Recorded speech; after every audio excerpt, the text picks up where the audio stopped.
There seems to be conversations between President Tsai in Taiwan and Kevin McCarthy in terms of what was supposed to be a meeting in Taipei, and it seems that that will happen in California. How do you see this in terms of the dynamics with Beijing? There are at least reports that President Tsai conveyed to Speaker McCarthy that she would like to meet with him in the United States and that that would be a substitute for a visit by Speaker McCarthy to Taiwan this year. We know that when Kevin McCarthy was running to be Speaker, that he said that if elected, he would visit Taiwan, and later on he said he would visit at a time of his choosing. I don't rule out that he will eventually visit Taiwan. But I think this year, because it is a presidential election year in Taiwan, is potentially a little bit more sensitive than at another time. We know that there have been claims by some people in Taiwan that the DPP will bring war if the next president is elected from the DPP, and that if the KMT is elected and returns to power in Taiwan, that they will bring peace. So my own speculation is that some people, at least in Taiwan, believe that having McCarthy visit this year could provoke a very strong military reaction from China. The Chinese, as you know, had a very large display of force when Speaker Pelosi visited Taiwan last August, and many people in China have said that there will be an even stronger reaction if McCarthy visits.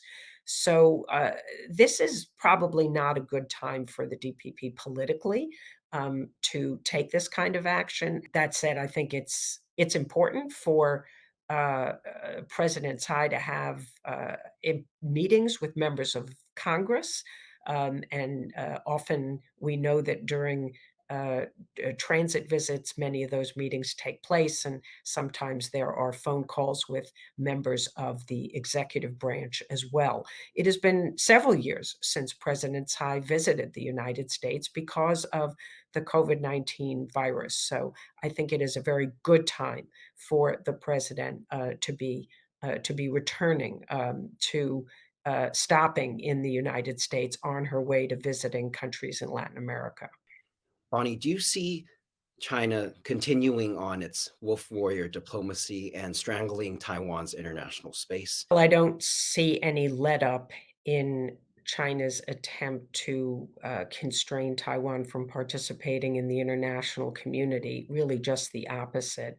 Beijing has doubled down on its position that UN Resolution 2758 that enabled the People's Republic of China to occupy the China seat in the United Nations and basically expelled Taiwan, that it is in distorting that resolution to mean that all UN member states have embraced China's, one China principle.